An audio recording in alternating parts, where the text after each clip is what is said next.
Shalom dan puji Tuhan saudara atas kebaikan Tuhan pada setiap kita sehingga pagi ini dengan izin Tuhan kita boleh bangun dengan tubuh dan sehat, pikiran cergas dan semangat yang berkobar-kobar untuk melayani Tuhan.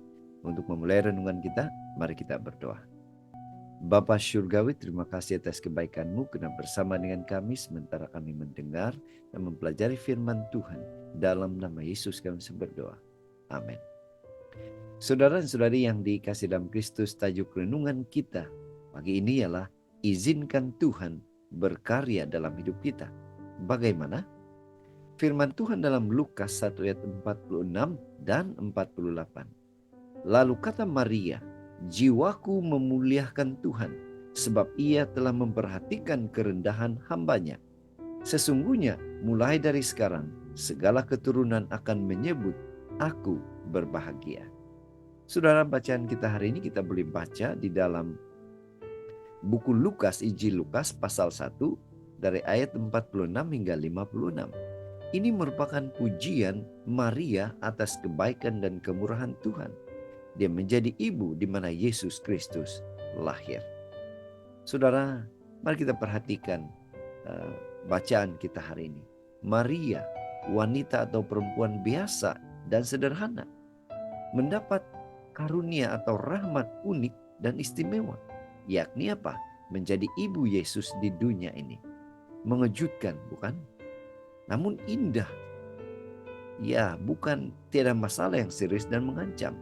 Ya, dia sedang bertunangan namun hamil sebelum kawin. Suatu kehamilan yang sukar dijelaskan kepada ramai orang. Dalam adat Yahudi, perempuan semacam ini mesti berhadapan dengan tuntutan Taurat dan hukuman yang berat. Bahkan saudara, boleh dihukum mati. Sebagai perempuan di tengah kuatnya tradisi bangsa Yahudi, Maria tergolong kaum yang rendah. Kehamilannya yang tidak jelas itu membuat statusnya jatuh dan semakin dalam. Namun justru di sini ada titik penting yang perlu difahami.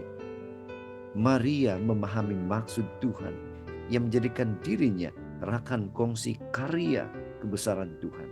Maka dia mampu memuji, jiwanya memuliakan Tuhan. Luar biasa, yang rendah diguna pakai oleh Tuhan. Bagi Maria, aib yang ditanggungnya hanya boleh dibaluti oleh Tuhan sendiri. Tuhan itulah andalannya, bukan yang lain. Maria sadar benar bahwa dia masuk keadaan yang dalam tradisi agama disebut sebagai Freudiantial Dai dalam bahasa Ibraninya, yaitu penyelenggaraan ilahi. Saudara, apa aplikasi renungan ini untuk kita? Karya Tuhan dalam hidup memang sering mengandungi kejutan dan misteri dalam hidup kita. Kadang membuat kita tersentak, melampaui batas kenyamanan kita. Namun, apabila diselami dengan sikap hati yang tepat, benar, patut di dalam beriman, akan kita dapati bahwa karya Tuhan itu mendatangkan kebahagiaan bagi umat manusia. Penyelenggaraan ilahi memerlukan kesediaan manusiawi dalam iman dan ketulusan. Maria sudah memberikan contoh. Bagaimana dengan saudara?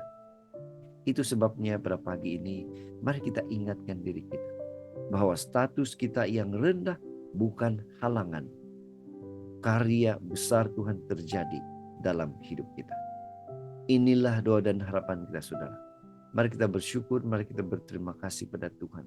Tuhan memberikan kita kekuatan, kemampuan untuk mengizinkan Tuhan berkarya dalam hidup kita yang hina ini.